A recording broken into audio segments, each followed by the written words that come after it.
It's time to get sexy, so watch Secular Sexuality Live Thursdays at 7 p.m. Central. Visit tiny.cc/YTSS and call into the show at 512-991-9242 or connect to the show online at tiny.cc/callsex.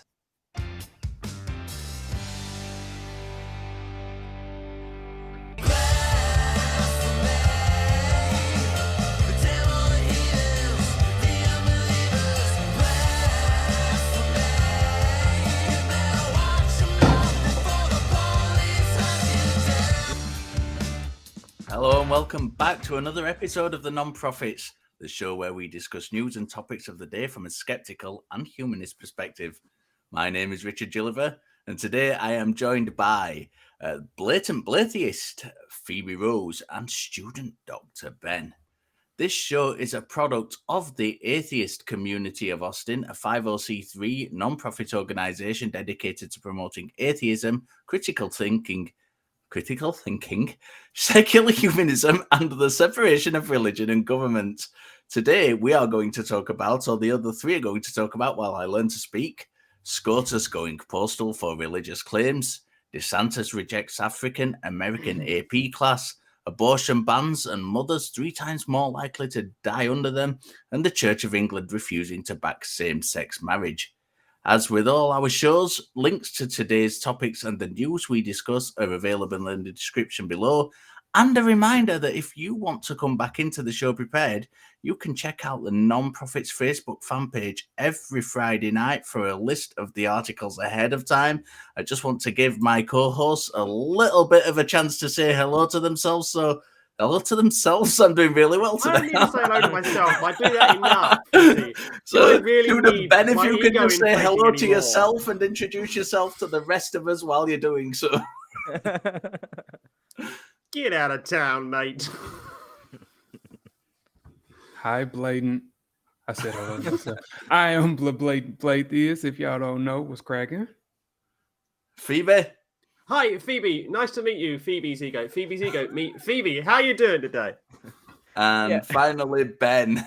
Yeah, Phoebe did not need another excuse to, talk to herself. But anyway, I'm a student Dr. Or Ben. about myself, inflate myself, polish my own ego, or any of the above. See, I don't need to do any of that. So I'm just going to say hi. I'm student Dr. Ben, and it's going to be a great show today. When you get rid of the student bit? When's the student bit disappear? We've done a lot of laughing already backstage. I'm really, really happy to have you all with us. And quite unusually, I'm going to be taking the first segment. So we're going to talk about the Supreme Court taking up Christian postal workers' religious claim. This is an article published on January the 13th on NBCnews.com by Lawrence Hurley. This article tells us that Gerald Groff, an evangelical Christian, has brought an employment discrimination claim against the U.S. Postal Service, which could force employers to do more to accommodate the religious practices of their workers. In this case, judges will hear an appeal by Jeff, who believes that the Postal Service could have allowed him Sundays off to allow for his religious practice. I've got mixed feelings on this one, so I'm going to pass it on over to our panel to hear what they think. And I'm going to start with my very, very good friend, student Dr. Ben. Oh, I'm going first. All right. So I don't have a lot of issues with this because normally I do stand on the side of employees because I do think reasonable accommodations are important. It's important to respect the lives of your employees, and they're not, selling their entire lives to the business. It's a job. So it's important that you do allow for people to have things that are important in their lives. But I have some questions about the context of this, specifically what happened, because while I absolutely think that employers should be making accommodations for certain religions, I think that they need to do this for all religions. And oftentimes you get people who will say, well, I wasn't being accommodated for, and then there's kind of this social expectation to where if, let's say I work for an organization and I need whatever holiday off. Let's say I want to celebrate Christmas and somebody else is a Jew that does not want to celebrate Christmas. Maybe we do a swap and I say, I'll take over for your shift on your holiday that you need off. and then you take over for me when I want off. And like that's kind of a fair negotiation to where at least everything's getting covered and everybody has some accommodation. So if this person was willing to, compromise in other areas, then that'd be probably a good way to go. But I just don't know what the discussion was behind the scenes. Did this person say, I want extra time off and I'm not willing to put back in anything to the rest of the organization? And there's just a lot of questions I don't know. So generally, I'm going to say I'm in favor of the accommodations, but I can't say for sure what the whole situation was. Yeah, Phoebe. I cannot but roll my eyes when I see another one of these nonsensical cases taken up by the Blue Laws Supreme Court. I mean, yes, okay, it's the US Postal Service. Yes, it's the government. Yes, the government cannot discriminate. It's differentiated from private companies, but it's a Sunday. Whoop-de-doo. It's another day of the week. Nothing special, nothing amazing, nothing to write home about. It's a Sunday. I guarantee you, if this was a Muslim making this claim and they said, I want a Friday off, the Supreme Court would have laughed at them. Or if it was a Jew and they said, I wanted a Saturday off, they would have laughed at them and said, nah, get out of town. We've seen this before with the Supreme Court when they said, in certain cases, you can only have Christian religious practitioners if you're being executed to be in the room as your spiritual advisor. Why?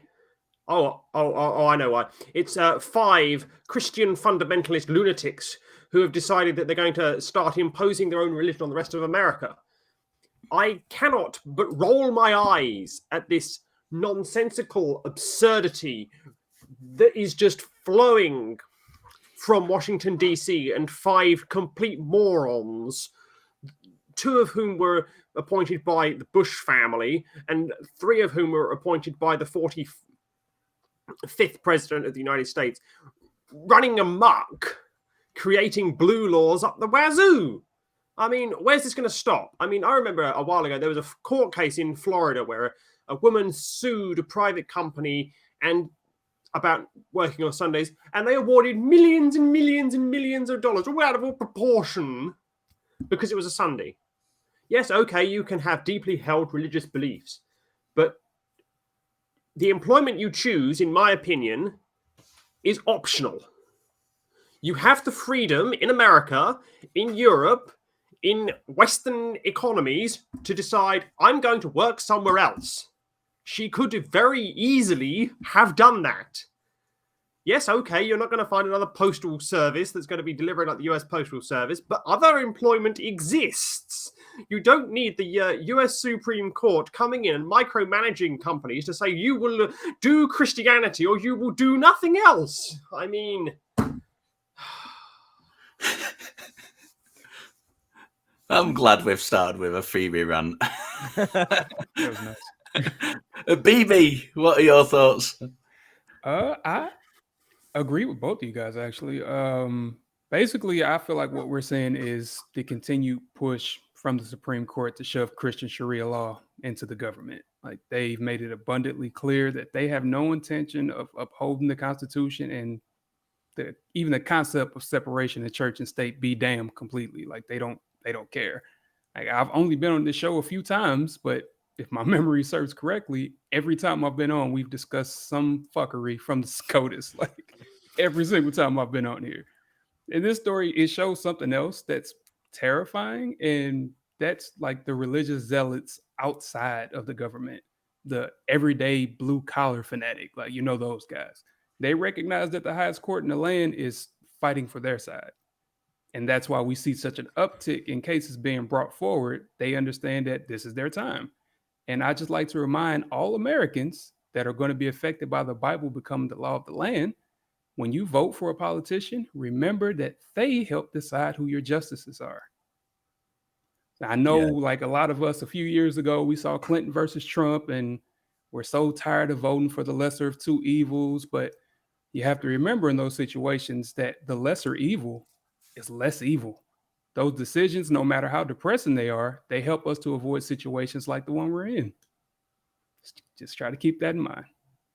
Yeah, absolutely. I think I used to be one of those people who used to think I was really anarchic and didn't want to vote at all for anybody. And I think for myself now, I think it's definitely something that you need to do. You need to get there, and regardless of who you choose to vote for, get out there and vote and have your voice heard.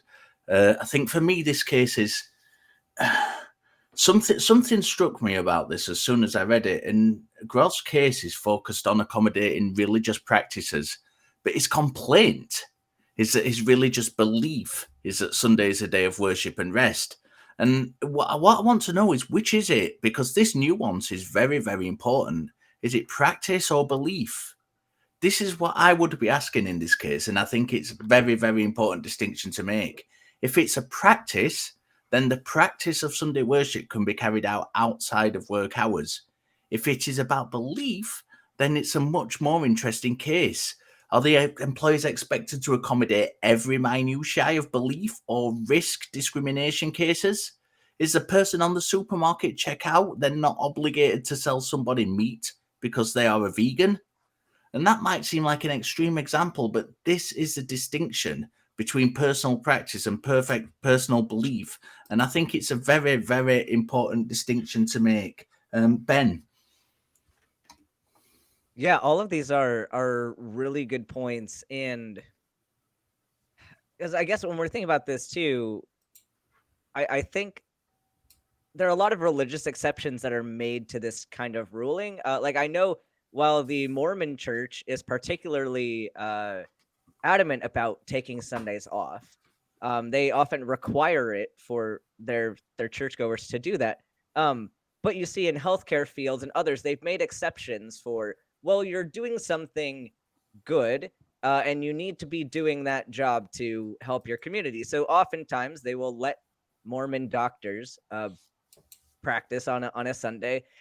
And I think this might be a similar case. You know, I mean, the Postal Service doesn't seem to be, when you think about it, it doesn't seem to be the most glorious world-saving job. But you go back to the lockdowns and how miserable it was without the ability to send each other things, without the ability to order what you needed to from the internet, or even people are getting prescriptions mailed to them because they couldn't go pick them up. So it's an essential service.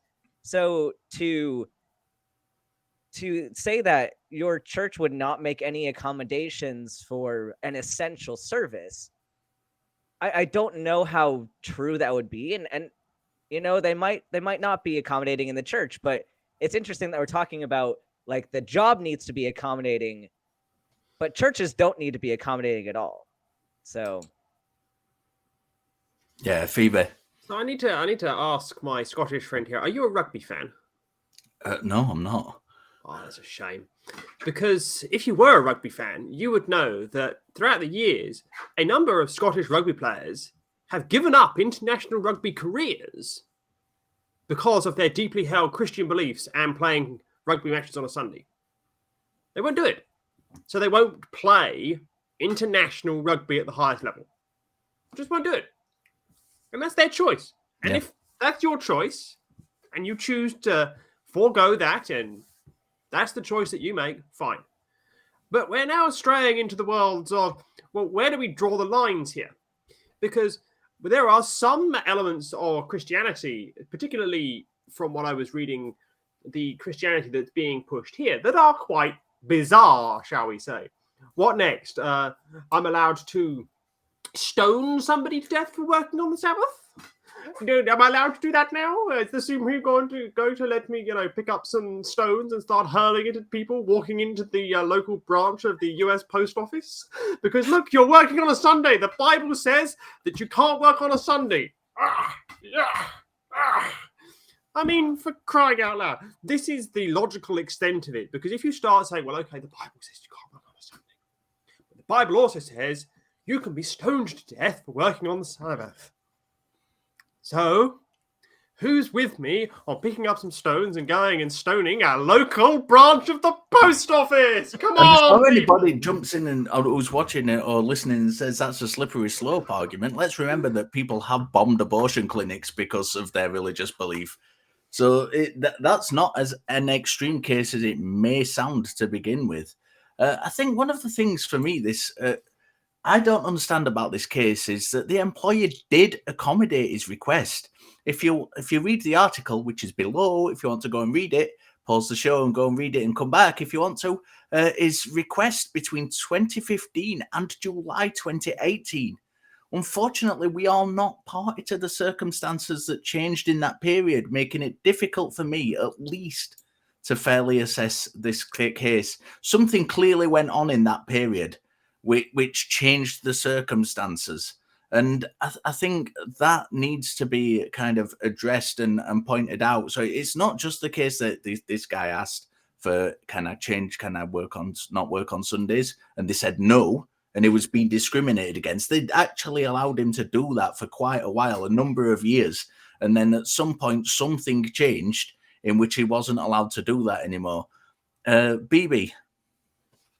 I just want to try to avoid something that I've noticed that I do. Like if it's a Christian complaining about something that they're not allowed to do, my reaction is usually shut up. So I'm going to try to empathize a little bit. But I mean, let's look at this from other perspectives. Can a Catholic person working in a CVS say, I'm not selling condoms? I'm just not going to do it.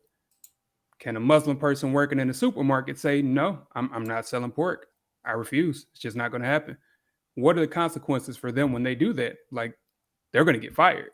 So basically, you refuse to do your job, you don't have that job anymore. That's usually how these things work. So even if I am being accommodating, that's pretty much how these things work.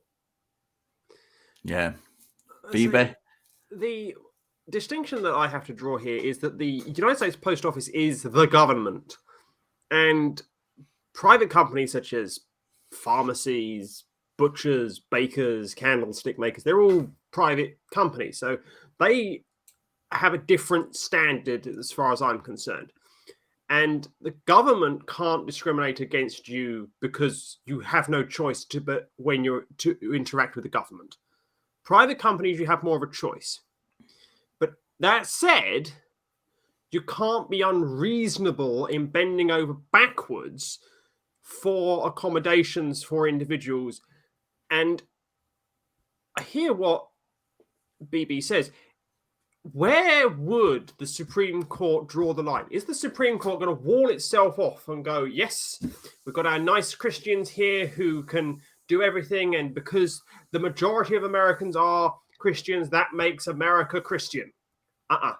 Just having more people does not mean that the mob get to overrun and overrule everything else, even if it's a minority of that mob, so running the whole mob. Where does this end? Because are we going to be ending up in the dystopian universe that is Gilead of The Handmaid's Tale, with the Bible being read out and, oh yes, that's what was sworn on the Bible, therefore it is true, therefore this, that, and the other? This is not an abstract, illogical conclusion jump here. Yes, these things are extreme works of fiction, but you have to look at where the points of origin are. Is the point of origin the text of the Bible being used here to push the legislation and the legal framework in a certain way to the exclusion of what the actual text of the Constitution says? And I think there is a serious danger that cases like this can sail the America's cup all over the loopholes they're creating in the Constitution of the United States. And it's a really damaging and dangerous thing that everyone needs to be, really careful of and really mindful that is happening. Yeah, I think in closing, for me, this is not an open and shut case. I think it's reasonable, if possible, it's not always possible, for businesses to accommodate religious practice. And a Christian can certainly practice their religion while working a Sunday shift. I think religious belief, however, is a different ballpark altogether, and this would require a much deeper analysis of the individual belief and the specifics of what is being asked for. And this is the crux of the story for me, because Groff appears to be bringing this case because he feels that both his religious practice and belief has been impacted. And it just seems untenable for a business to guard against, and making any reasonable adjustment. I just don't think it's possible for any business to be able to do that. And I think we need much more detail in this case. If I was sitting on this case, is that the right term in legal terminology? I don't know. You sit before a hearing of a case. Yeah, what Phoebe said. I'd certainly be asking. I'd be wanting that distinction between practice and belief, because I think it's very, very important. Everybody else has made fantastic points, and I can't say I disagree with anyone. I like a bit of oomph in the articles where we all disagree with each other, but we've not had it yet. So let's go on. I'm having tremendous fun. Thank you to our veteran and new viewers for getting us over 11,000 subscribers. If you're watching us now and haven't subscribed yet, go and do it. Once you've subscribed, do the like and ring in the bell and all those shenanigans that everybody on every YouTube show asks you to do. But do it for us first, because we're more important.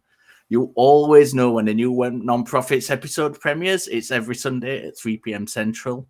You already knew that.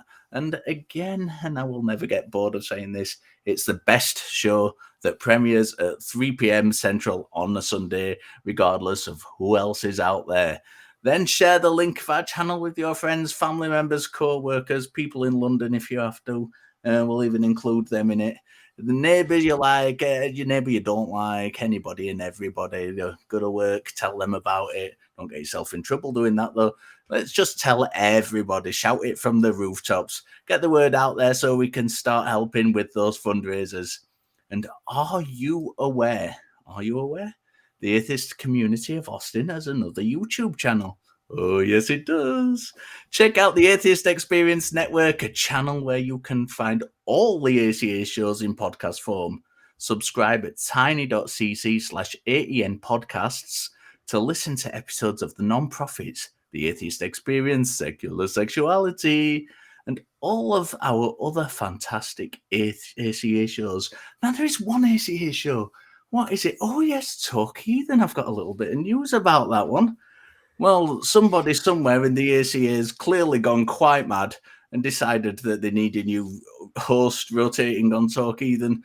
Somebody else at the ACA who's clearly even madder has decided that person is me. Yes, as of next week, you will see me in regular rotation hosting Talk Heathen.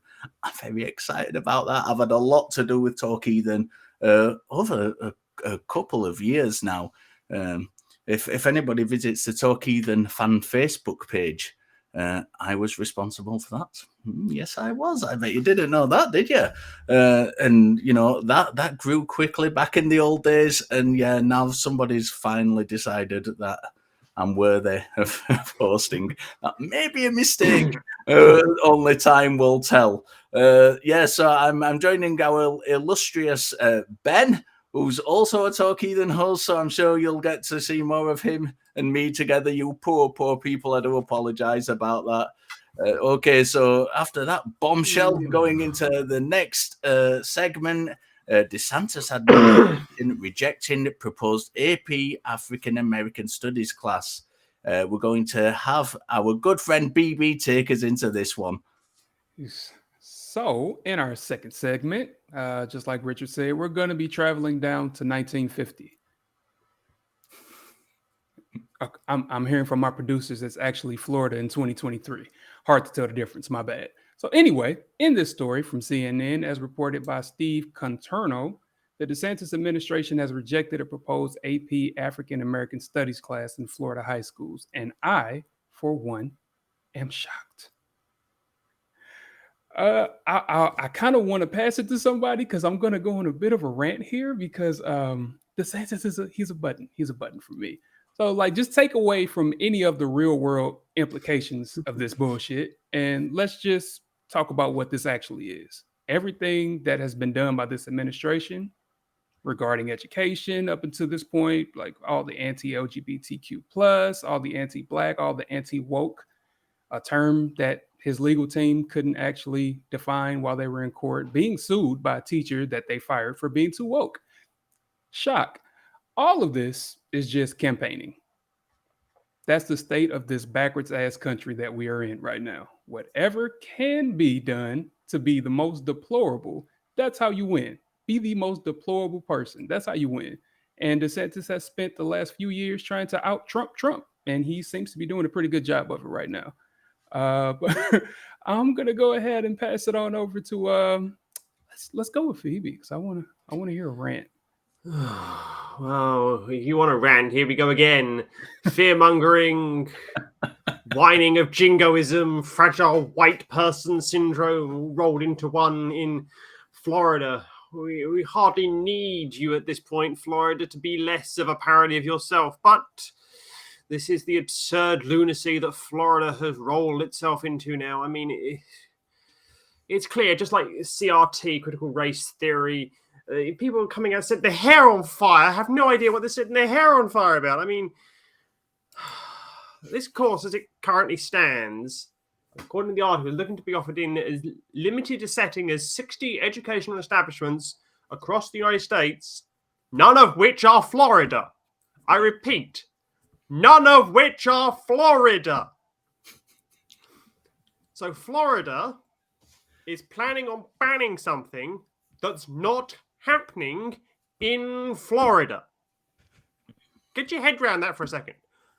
That's like, let's follow imaginary street signs, because I think it should be this.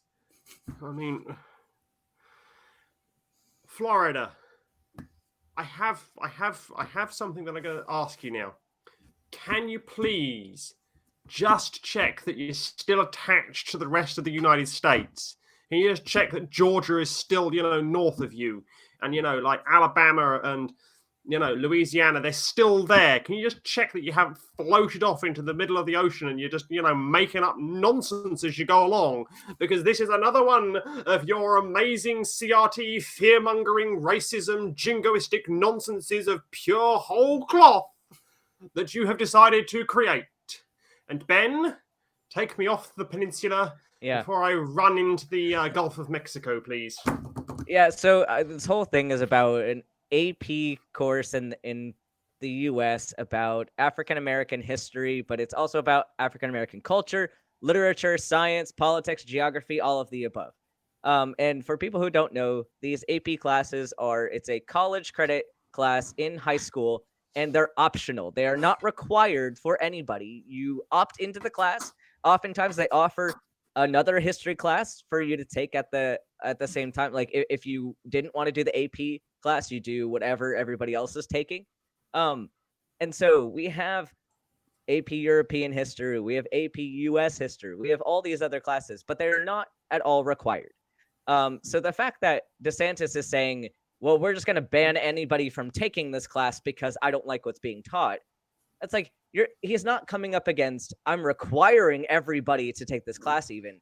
It's an optional class about a subculture of the US. And his excuse is that he doesn't want to put theory into the curriculum. But the problem is they're using this term theory, the colloquial term, instead of the actual sociological definition, which is still a bit more loose than how it's used in physical science to mean like basically like a law of science. It's still a bit more loose, but he's trying to say that theory is something that has not been evidence-based or validated. But when we say theory in sociology, that is what we mean. We mean that it is evidence-based. It is demonstrable. This is what we've seen throughout culture and throughout history. So he's off definitionally for that, but the tactics that he's using are the same that we've seen all throughout history with slavery, Jim Crow laws, and modern-day segregation. And it perpetuates the separate but equal message that you can talk about this part of our community on your own time. We don't need to cover that in our class because we're only going to talk about the victors. And the victors in this case are the white Americans. The European Americans are the only ones that matter here. So, I mean, I have more points I'll get into later, but I'm curious about anyone else's thoughts on this one. Yeah, I think you've made some very, very good points there. I think that the actual department that sent this letter was the Florida. I've got to compose myself before I say this. The Florida Breathe, Department of breathe. Education Office of Articulation, and I'm not going to lie, that sounds like a made-up department from a Monty Python sketch. What is this? The Department of Whimsy and Caprice? It is very much. There's a certain skit on Monty Python, and they kind of got everybody's letters around the room because they're that important, and it reminds me of that very much. So this name, the Florida Department of Education Office of Articulation. They said the course is inexplicably contrary to Florida law and significantly lacks educational value. And in the future, should College Board be willing to come back to the table with lawful, historically accurate content, they will always be willing to reopen the discussion. This is from people. Let's point out, they're questioning history. This is from people who believe in a God based on a dusty old book with questionable historical accuracy. Of course, they didn't specifically say what was wrong with the course. They're not going to, are they? Because there's nothing they can actually pinpoint. Instead, going for that it leaves large ambiguous gaps and can be filled with additional ideological material, which we will not allow. So is this objection because it lacks historical accurate content, which is a very specific claim, or because it does address historically accurate content, which we know from previous efforts by DeSantis is not allowed in Florida if it contradicts the idealized whitewashed version of American history, more palatable to certain political ears? BB. All right. I'll let y'all go. Let me get ready. All right. So let's talk about the specific issue because I went on about the campaign and everything. And what is no surprise to anybody at all, this move is explicitly racist. And I know somebody watching this is going to say, come on, everything can't be racist. To which I say, it can if it's fucking racist. How do we know it's racist? Let's look at the language in their statement Richard just read. The statement from the administration stated this course is inexplicably contrary to Florida law and significantly lacks educational value. Now, what stands out for me is the significantly lacks educational value. It's the lack for me, as the kids say. Why does that stand out, you may ask? Because you know what does have great educational value according to Florida? AP European history, fucking shock. AP art history, AP Japanese language and culture, AP German language and culture, AP Italian language and culture, AP Spanish language and culture.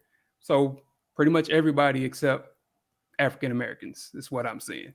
Now, am I saying that these subjects have no educational value? Of course not. They all have value. What I'm saying is, just like in the case of me screaming Black Lives Matter for the last few years, I'm not saying that only Black Lives Matter. I'm saying that our lives matter too. Our lives, our culture, and our history matters too. For those that feel like they're tired of hearing about this because, okay, everybody gets it now, we can move on, we're all aware. This story is just one more reminder that we're not that far. Like, we have not come that far. If politicians can continue to carry out racially biased policies and be rewarded for it, we're obviously not living in the post-racial utopia that some seem to envision. Obama becoming president has become America's I can't be racist, I have a black friend, and I'm just not cool with that shit. So saying that only CRT, which is what this administration labels anything regarding Black history, lacks educational value, it's an obvious dog whistle to his racist base and the people that like him. Like, they've cultivated this base of just racist, hateful people. And let me say again for the people in the back, African American history is American history. CRT is just American history without the rose-colored glasses and the patriotic propaganda. Real history should be a part of every school's curriculum. The further we run from our history, the further we remain from actual progress. And I will end with this because that was a pretty good rant. I feel good about that rant. So I will end with this. Since so many on the right like quoting MLK, I'm going to throw in a quote from one of his books. This is from his book, Where Do We Go From Here? Chaos or Community. MLK says, whites, it must frankly be said, are not putting in similar mass effort to re-educate themselves out of their racial ignorance. It is an aspect of their sense of superiority that the white people of America believe that they have so little to learn. That's the crux of all this to me.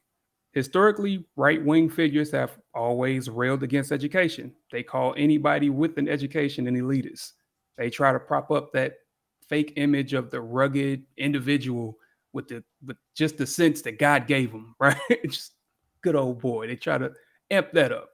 And they do this because they know that when their children are exposed to facts, actual education, real history, the bullshit becomes more obvious that it's bullshit. Their entire ideology is relying on ignorance. Math is important, science is critical, and so is history. Please don't let them erase it. End rant, off my soapbox. So I feel like I should, play back in my head somebody unfurling a long and large parchment in a large building, one of 9 people, and reading aloud in a reed-thin voice, where he decreed that as a result of the case before him, no black man was entitled to be the same as any white man, and that no black man was able to free themselves from the bondage of slavery. And this man thought what he was doing was uniting America. Instead, what he did was he caused the Civil War. That man was the 7th Supreme Court Justice of the United States of America, Roger B. Taney. And what did he do? He began the Civil War. So will that be something that Mr. DeSantis would like to see taught? That's historically accurate. That's of educational value. And I leave you with that. The very first page of the United States Constitution says, the electors and representatives shall be apportioned among the free states, and all free men shall be counted, and 3/5 of all others shall be counted. And I shall leave it there. Ben. Yeah. My last comments to leave you all with on this topic is this AP class dangerous for DeSantis's agenda? Absolutely. Absolutely, this class is dangerous to him because studying the history and culture of the African American community humanizes this community.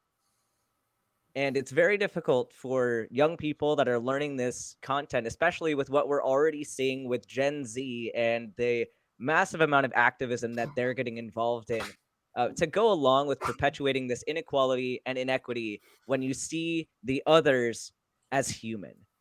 So take with that what you will. Yeah, I think one of the things in this article, and you can read it below, as we've said earlier on in the show, all the articles are there to read below. Lisa Hill, who was one of the teachers who was piloting this new course, seemed absolutely puzzled by this. And she said, "I must tell you for sure, we don't have a political agenda." Hill told CNN when reached by phone on the Thursday before this article was written, "It is not a course of indoctrination. My philosophy of education is you learn and discuss and debate so you get a better understanding of what's presented to you." She said, "We teach facts. We're not delving into some wayward theory." I think she's answered her own query. Having a philosophy of education when you're not indoctrinating people, where you are discussing, debating, and getting a good understanding of what is being taught, where you are teaching facts, appears to be exactly what DeSantis is objecting to. Outside of scholarship, it seems to me that Christians in America rely on indoctrination, avoid debate, and purposefully twist what's presented to them. As an outsider looking in, it's certainly what I see in the US is the American Christians tend to access academic information from two sources, scholars and apologists. The latter, who I think a reasonable explanation of, is wannabe scholars who are incapable or unwilling to address their own bias. Again, as an outsider, it seems the political Christian right in the US are firmly in the camp of the apologist. Evidence, facts, they don't seem to matter as long as their ideology remains intact. And this is exactly why no statements will be made about which parts of the state finds problematic, because ambiguity allows for indoctrination into ideals. If your argument is ambiguous, then there is nothing specifically to defend, and you can shift the whole focus onto the thing you're opposing, onto those who are honest enough to dot the I's and cross the T's. You've only got to watch the recent debate that I had with a Christian apologist to see this ambiguity in action. And again, in this objection, if we avoid detail, we cannot get pinned down by the specifics. Right or left, in whatever sphere you're involved in, that is a red flag. And it should be a huge red flag. And it's certainly a massive red flag in this case. BB, do you want to take us out? Again, I just want to leave you guys with, please keep in mind that this is a very, very real thing. They are really, really trying to destroy education. And just like Ben was saying when we were talking about, like, they humanize, when you learn about these cultures, it humanizes Black people. But that's why the whole anti-woke thing, it's all encompassing. They also want to rail against LGBTQ plus communities. Anybody that cis white male Christians find as others, that's what they're going to try to dehumanize. So that's all I've got. Yeah, that was a pretty heavy hitting one. I think we need to take a break in our conversation. So if you didn't tune into the other ACA shows last week, here is what you missed. Are you aware that poly people aren't necessarily about the sex? Yeah, a lot of us are. But, you know, we're not Which is valid. about Sex is nice. I like sex, So for good. goodness sakes. We're just two dudes on the internet, and anything that we've said today is just the opinion of two dudes of the internet, not two physicians or two professional philosophers or two anything really. I mean, just call-in show hosts, which is the lowest credibility on the credibility ladder. We can't prove we're not XXX in this situation, living in a simulation. I mean, we can't prove that a deity does not exist. That doesn't mean that I go around bathing in Pascal's wager going, oh look, I can't prove it doesn't exist. That's a dingleberry. You know what a dingleberry is, right? Tell you what, go to Urban Dictionary after this program is done, and then come back to me, and you see what happens. Okay? Should I use my work computer? Yeah, definitely. Sounds like you want to talk about morality and how it does not apply to God because he's the ultimate being. Hello, I even have biblical evidence for this. Oh, that's gonna mean a lot to us. Oh man, Yeah. Ben, did you hear this? He has biblical evidence. Get ready to Oh, be man. pummeled into submission.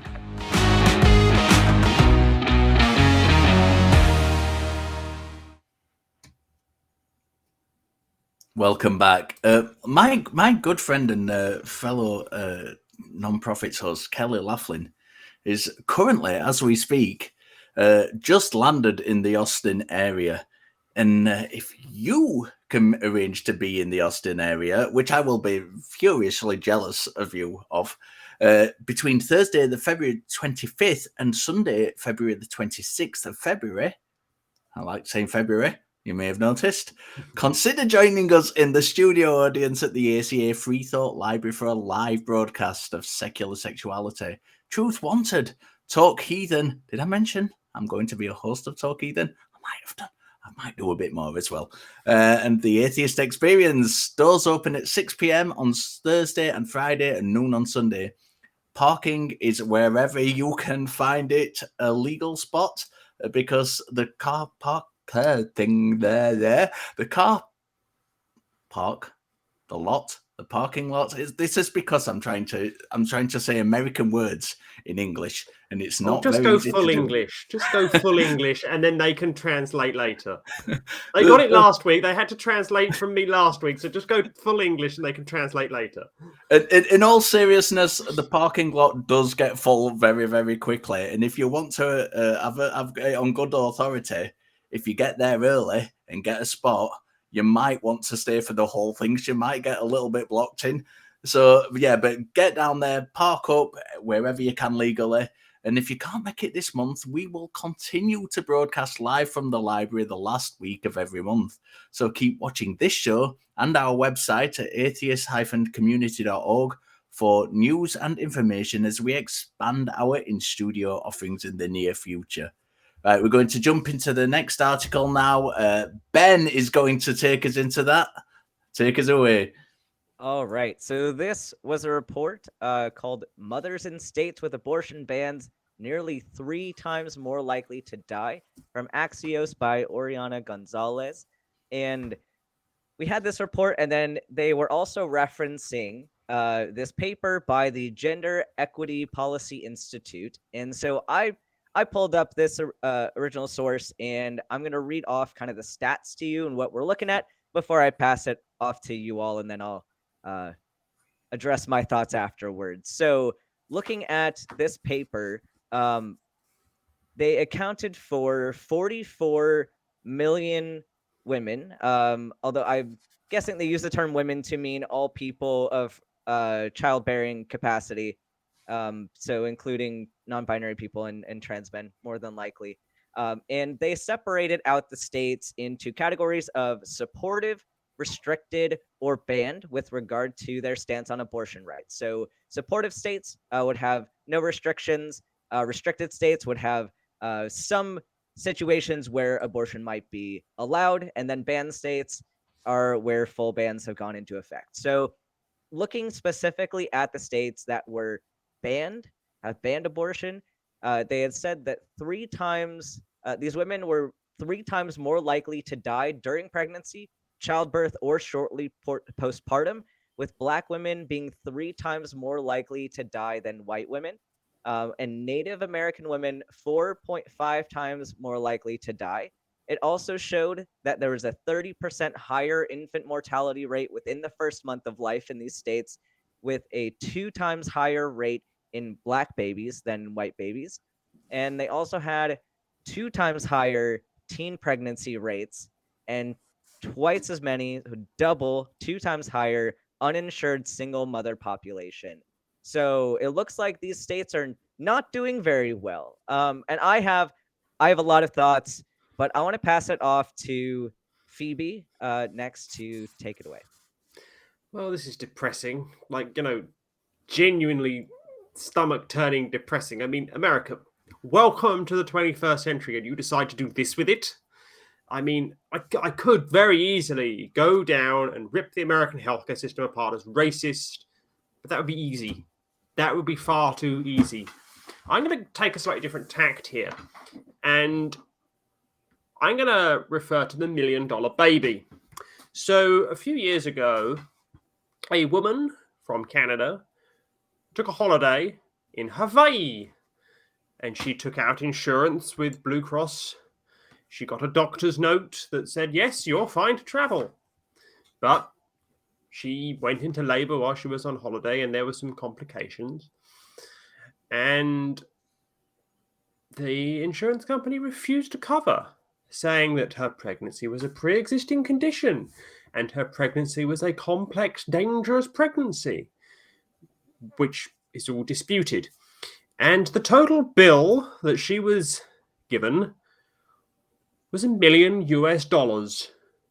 How on earth can anyone on this planet pay $1 million?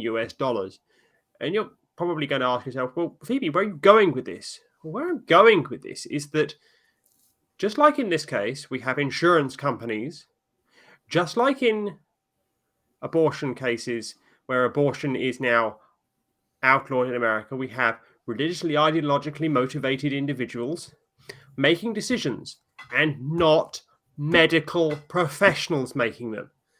This causes health inequalities, large uninsured populations, large bills for those who do venture in who are uninsured, or those who just simply don't venture in at all because they simply cannot afford it, because they have been cut out of the system, thrown out of the system, and they haven't been done this by their doctor. They haven't been done this by somebody who is in a capacity to them to actually make a medical decision. They've just done it because, well, I've reviewed the papers. I don't have a medical degree. I'm just some insurance company clerk. I'm just some person who read a dusty book, and I'm now going to say you can't have it. I mean, $1 million babies, dead minority people, don't matter to them. There you go. That's my opinion on it. But a man in Hawaii, please take over. I had no idea that happened here. That's insane. So I would like to point out that the United States has the highest mortality rate for like maternal mortality rate amongst all developed nations. Like, let that sink in for a second. The highest amongst developed nations. Is this America being great again? That was a fact prior to the Supreme Court's decision to press the button on a national time machine and not only halt any progress we could have towards equality, but take us back a century. So I know, like, y'all might think that I can't make this about race, but you underestimate my power. Ben already made this point. Marginalized people, as always, are greatly just disproportionately affected by these insane decisions. What was it? 4.5 times more likely for a Native American woman, 2.6 times for Black women. And I could talk more about the discrepancies amongst minorities just being negatively impacted by racism within the medical community overall. Like, starting with how even our medical data is actually gathered. Most of the medical studies are done using white cis males, and the results of those are used universally, regardless of the patient's race or gender. That alone should be cause for concern, but that's a talk for a different day. So, what I want to get into is the cognitive dissonance that exists in America, like just in our zeitgeist, period. We can always look at the flaw in every other nation besides ours. We're literally watching Sharia law unfold right before our eyes, and we still point outward and say, at least I don't live there. I would like to point out that South Korea, a place that I have lived and I do miss, I love it so much, they have universal health care there. But when I came home here, because I guess I missed Hot Pockets, I don't know what brought me back to America. So when I came home, it was like, oh yeah, back to the standard quo, back to being afraid of police, back to being afraid to take my wife to see a doctor. Yeah, this is depressing. I'm going to let Richard take over. What a wonderful country you live in. What a wonderful place. Sounds amazing. And talking about Sharia law and things and like that, it's very interesting that very few religious people apply the outsider test of faith to themselves, which is basically applying their standards or the standards they disagree with against other faiths to their own faith. And I think that would be very interesting for a lot of religious people to do, and it should be done more often. Speaking on this specifically, this study probably doesn't come as a shock to anybody. I think even an entirely uninformed person can formulate a reasonable hypothesis that abortion bans kind of will result in a danger of life to a pregnant woman, especially as they are in many states in the US, with the threat of prosecution to healthcare professionals who carry out an abortion for any reason. And I think that's something that should be taken into account a lot. For the biblical people out there, the Bible bashing Christians and especially the right-wing Christians over there in the US who kind of scream against abortion at all times. Just go and read Numbers, where the Lord your God, in fact, tells us that if a woman has been unfaithful and is pregnant through unfaithfulness, to go to a priest and actually get an abortion.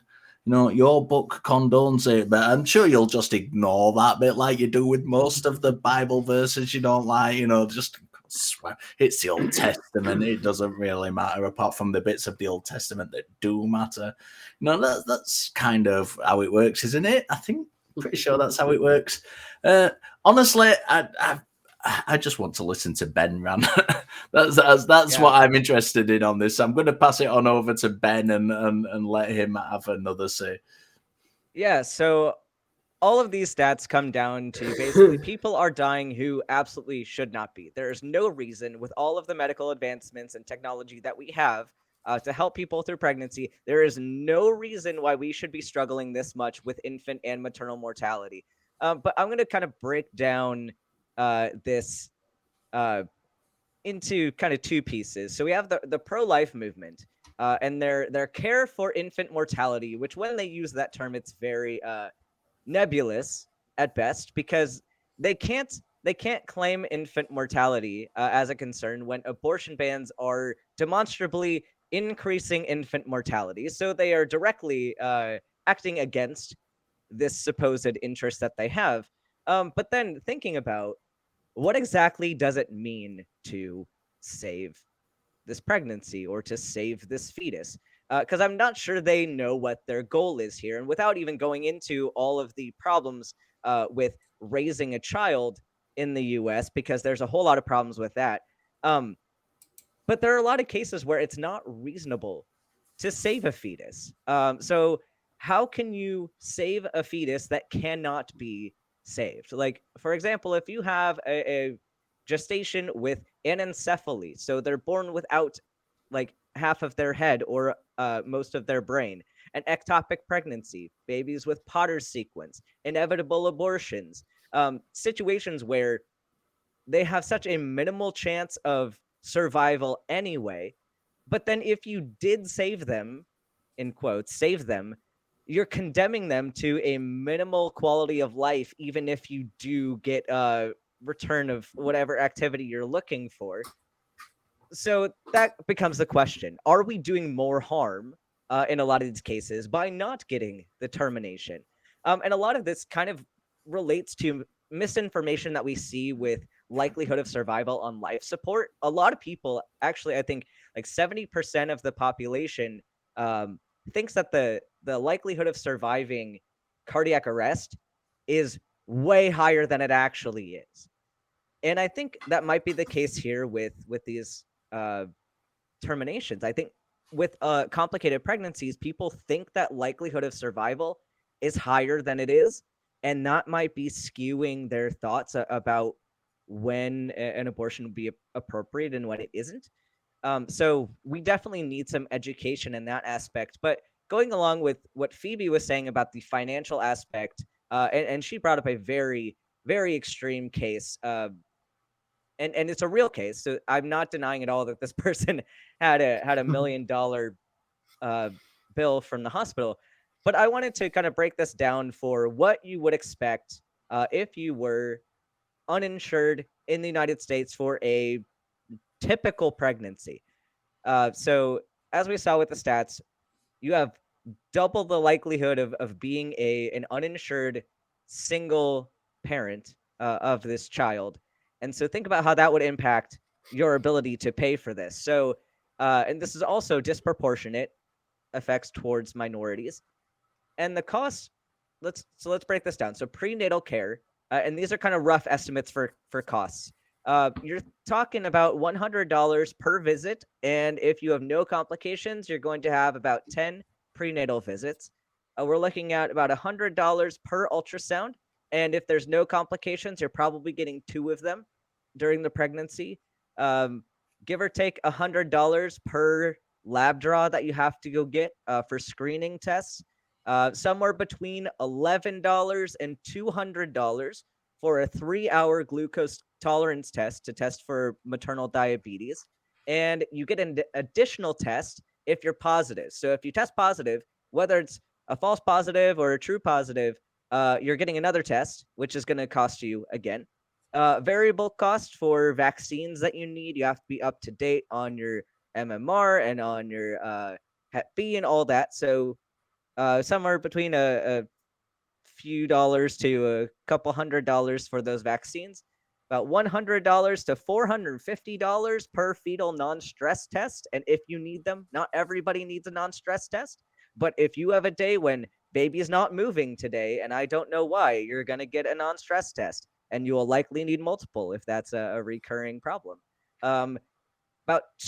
Somewhere more than $2,500 for an amniocentesis for genetic screening if you have complications. Somewhere between $2,000 to $4,500 for chorionic villus sampling, again, if you're worried about genetic complications. And that's just, so all of that's just prenatal care. So let's move into the actual childbirth. The actual natal care. The actual birth. And this is not going into after, for pediatric and all that care. This is just for you birthing the baby. An uncomplicated vaginal delivery is going to run you about $13,000. So that's if everything goes according to plan, $13,000. If you have a C-section and it's uncomplicated, everything goes to plan, C-section, $22,000. If you have something like preeclampsia, the average cost is $41,790. And that's for a spontaneous vaginal delivery. So not counting if you had extra complications on top of that. And then average cost with gestational hypertension, which seems like a very simple thing. You're now going from that $13,000 to $24,000. So imagine all of that together, and this is what a single mother is paying for. And I don't know how that's possible, but I think Phoebe wanted this next. So I'm gonna seize on what Richard said, that there is a movement in some parts of America to, begin criminal proceedings. And this isn't something that we need to take as a few wackadoos, lunatics, and, far round the bend, so far off the planet scale things. This happens in Central America. There is a declaration of the American Universal Declarations of Human Rights. So this is signed by most countries in Central and South America, which says that life begins at conception. And that is used in some of these countries as the basis for their criminal laws to criminalize mothers who have miscarriages, who have complications, who seek abortions for medically necessary reasons. And women spend years in prison convicted of murder because they have had a miscarriage. Actual murder charges are brought against women in some Central American countries: Nicaragua, Costa Rica, Guatemala, Belize, because a woman had a miscarriage. The criminal justice system has decided to make it their business in these countries, and they have decided to lock people up. America. Are you using them as a template?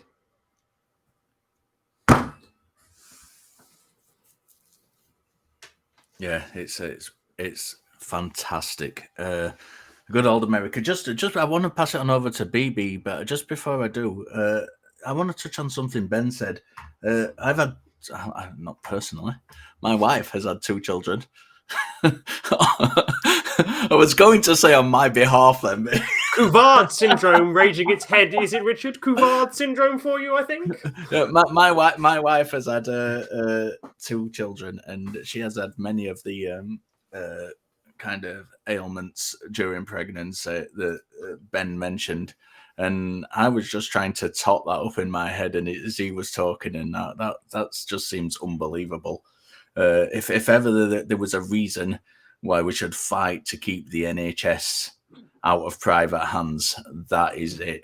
And anybody in Britain who's listening to this who might have leanings towards a privatized healthcare system, just take that into account, because that could become a reality over here as well.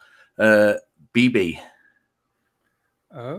I just want to kind of piggyback off of what Ben was saying too. Like, I want you to think about all those numbers that he just threw out, all of the expenses. And then I want you to imagine that you are being faced with these expenses and you're 14 years old. Because that's the reality that a lot of girls are facing here in America right now. So, yeah, I will leave it at that. Yeah, I think. Look, I think that within this article, we've got to be very careful, and nobody's actually touched on this yet. But I think it's very important to point out that this was kind of a preliminary study, and which it says in itself that it needs a lot more kind of exploratory work done and things like that. I think it's a very interesting starting point, but if we've got to be careful with these things, because sometimes a lot of people read studies and they take especially people who don't particularly know how to read these things, and they kind of say, oh, that's established, that's everything's settled and it's all done. That's not how these things work. So although the findings are very, very interesting in this, I think we've got to take that into account, that it is just a preliminary study, and that's very important. I'm going to let Ben take us out, and then we'll move on. Yeah, I mean, I said a lot of my pieces, but there's a point that I was making. Like, I'd already written my notes, but seeing all of the concern that has been present around this issue is, in fact, I was doing a module today for medical school about medical licensure in the U.S., and there is a specific statement that said it was trying to get you to say which of these things are practicing medicine. One of them was giving advice or saying that something is medically necessary or unnecessary, even like making that statement or determining on your own that something is medically necessary or not is practicing medicine. So these people are lawmakers, are practicing medicine without a license. If I were to do any of the things that they're saying, like, because I'm a medical student, so I am allowed to practice while supervised, and anything that I do has to be signed off by somebody who is actually holding a license.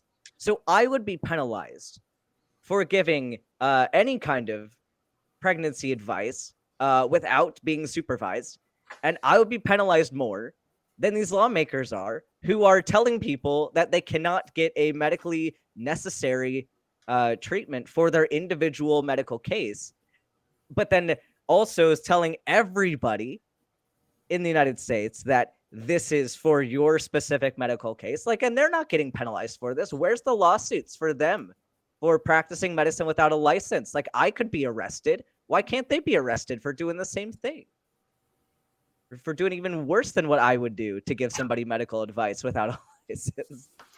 Yeah, you could be arrested because you've got the qualifications. They can't be arrested because they're making laws without the qualifications. It's a very important distinction to make. That was hard hitting. Let's take it back a bit, and let's let people know that you can become a member. You out there, the listeners and the watchers. The watchers, the viewers. My English is fantastic tonight. I really need to practice speaking.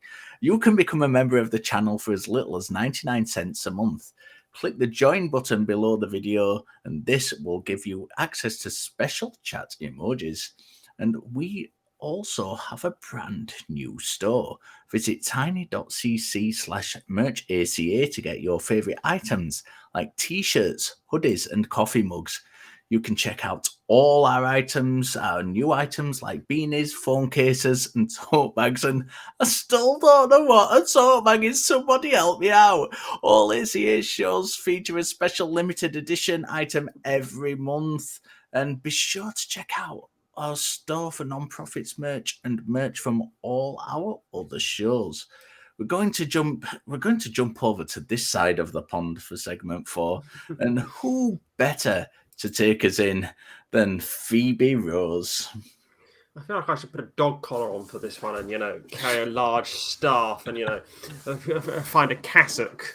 But here we go. Everyone's favourite institution, the church of England. You know, that one. That one. Let's begin with a lesson, shall we? A nice structure lesson of how the Church of England legislates. Yes, I am not misspeaking there. The Church of England legislates. In the UK, the Church of England is allowed to pass what's known as church measures, which are recognised by Parliament by its tricameral legislative body. This is a body made up of the House of Bishops, House of Clergy, and the House of Laity. They make the legal rules for the Anglican community, and they have full force and effect of the law in England. Just let that sink in for a second. So, in the articles that we have before us, there's something called the Lambeth Conference. But this is a bit like a consultation conference where a few people will go off and they'll be all like, let's legislate after this bit of chit chat and, you know, a bit of debate beforehand. And then they'll issue what's known as these calls. But a call is, well, just a statement. It's about as full force in effect as, you know, Buckingham Palace putting out a piece of paper on its front door. You can choose to ignore it. So what exactly is being spoken about here? Same-sex marriage. Why do I say it like that? Because this chestnut keeps rolling and rolling and growing, and I couldn't give a toss anymore. It's not that I don't want same-sex marriage. It's that I'm just tired of it all. We see this ever-growing and ever-widening split in the Anglican communion, and we keep going, well, is the Anglican communion going to do it? Is it not? Is it not? But that's where we are. So who wants to take me out of my Anglican stupor? I'll please. take it from you. I got you. All right. So here's the entire story, okay? The Church of England still sucks. No. It blows. Great show. Good night, everybody. I'll see you in the Discord. Okay, I'm off now. That's it. Like, seriously, like watching these humans litigate what's acceptable for humanity. That should serve as a glimpse into our past and how we got here, right? I wish every Christian would just look at this and ask, why are these people allowed to decide what God wants? And that should lead to a thought like, how much of our religion is formed in this way? And in any logical brain, the next question would be, why the fuck am I following this still? That's all I've taken away from this story, because like I was joking about, okay, Church of England, it sucks. Okay, joke. But it does suck. It always has. Likely always will, because it was planted in sucky ground and it grew from a sucky root. It's gonna suck. So that's really no surprise. I can't fathom how anybody sees these things and like you watch it transpire and you not come to the conclusion that it's all humans giving orders under the guise of an omnipotent being. It's basically the Wizard of Oz without the no, it's just the Wizard of Oz. It's literally the Wizard of Oz with like suckier music. That's it. That's all I've got. Ben. Yeah, so this is the thing that we've seen all throughout churches throughout the world. But basically, they want to be homophobic. They don't want to change their stance on gay marriage, but they know that they're not cool anymore if they don't accept gay marriage. They never were cool, but they care enough about who's giving them tithe money. So they're like, well, I don't want to support this, but I really want your money. So I'm going to offer you this terrible pittance of a peace offering to keep you quiet and to make us feel less uncomfortable. So it's the same, like, love the sinner, hate the sin thing. Like, well, we're going to offer you, you cannot have a real marriage like our marriage, but, you know, we still love you. You can have a same-sex union that's not like officially with the church. You can get it done with the government and then we'll bless it. So they're still keeping it separate but equal. But think about just how condescending this is.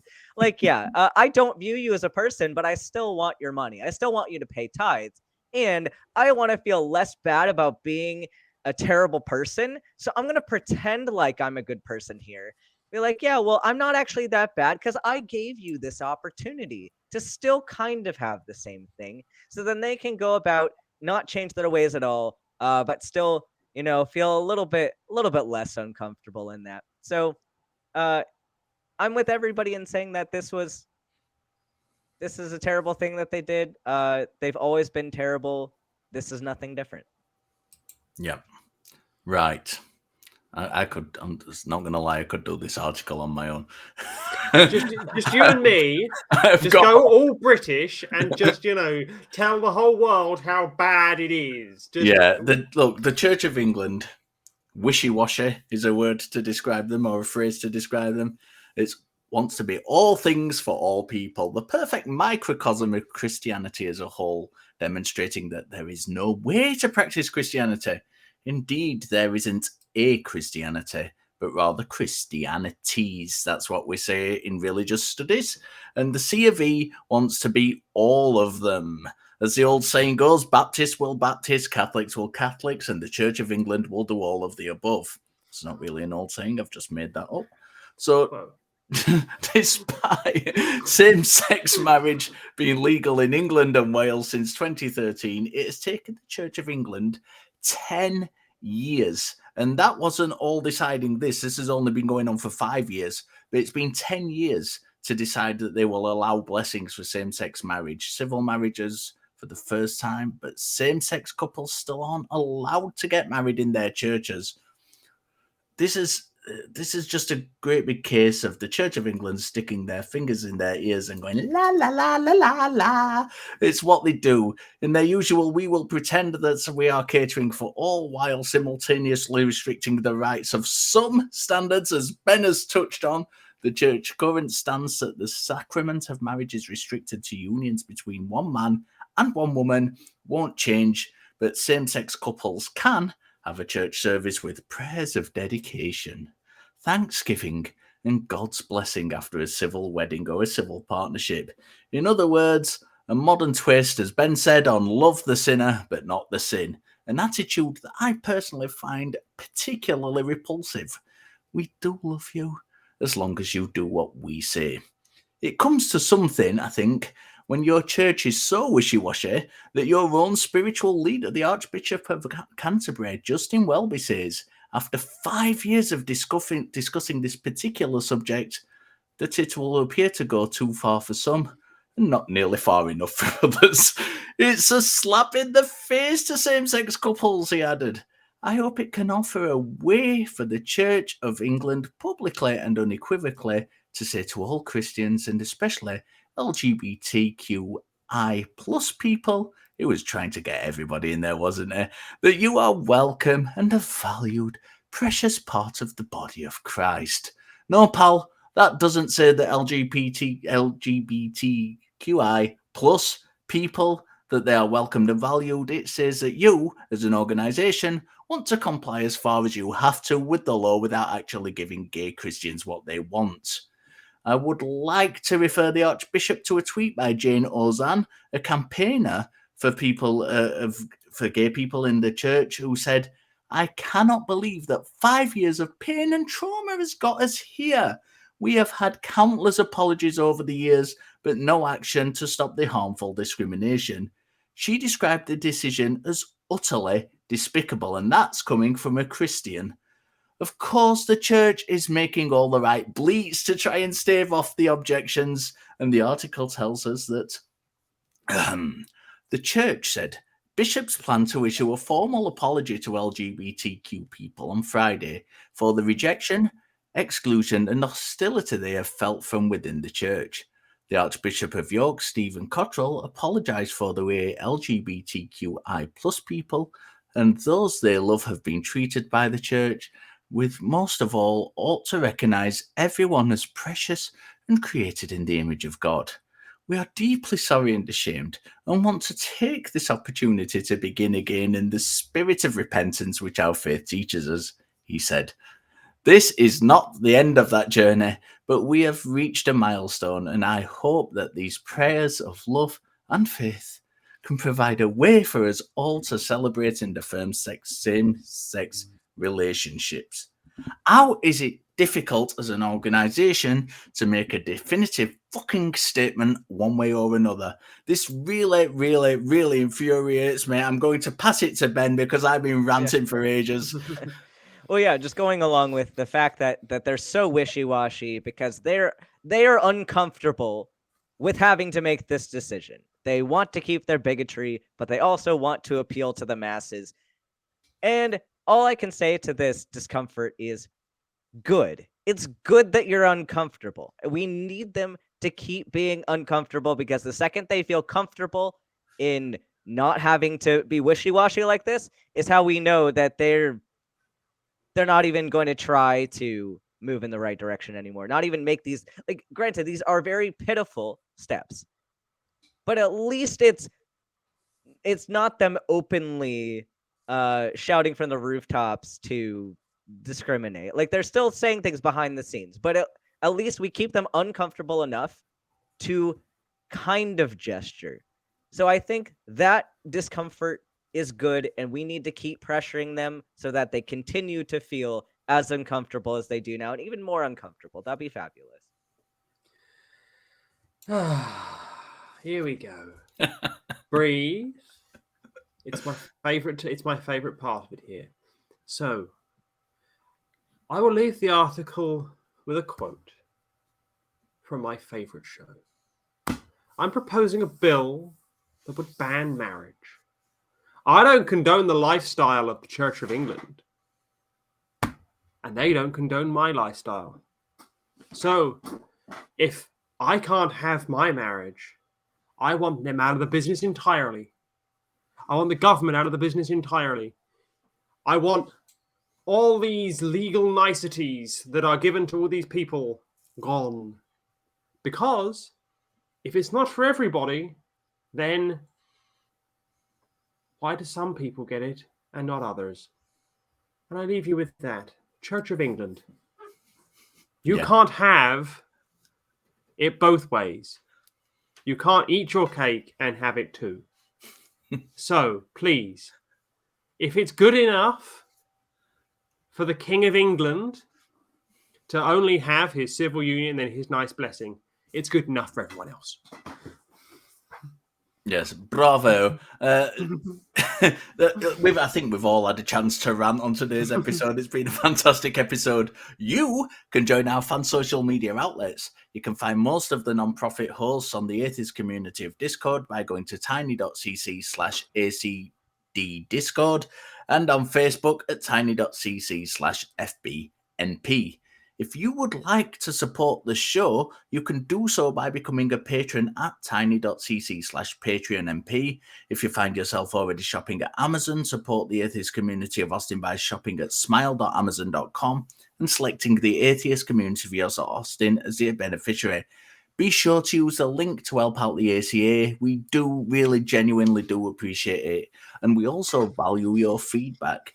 Tell us what you like and what you don't like in the comments, or email us at nonprofits@atheist-community.org.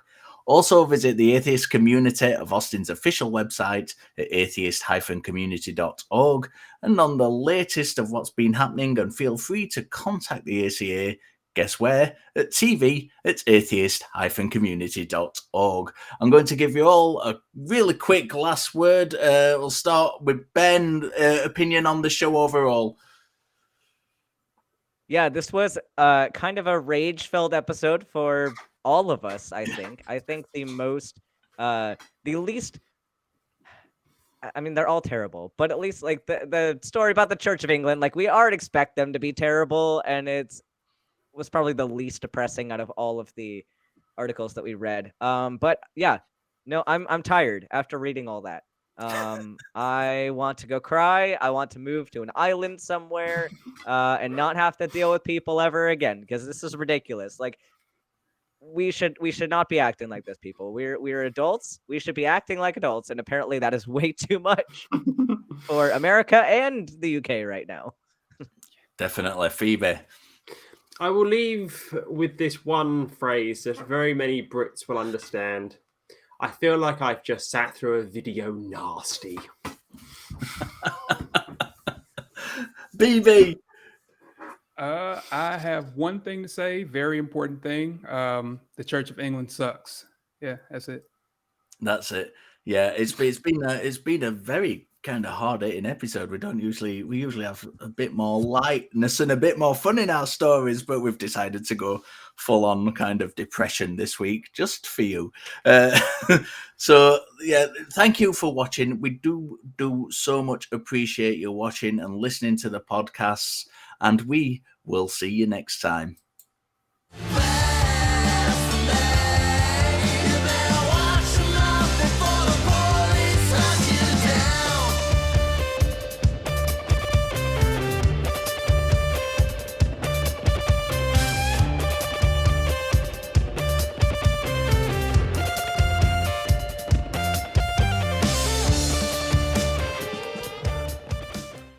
Watch Talk Heathen live Sundays at 1 p.m. Central. Visit tiny.cc/YTTH and call into the show at 512-991-9242 or connect to the show online at tiny.cc/callth.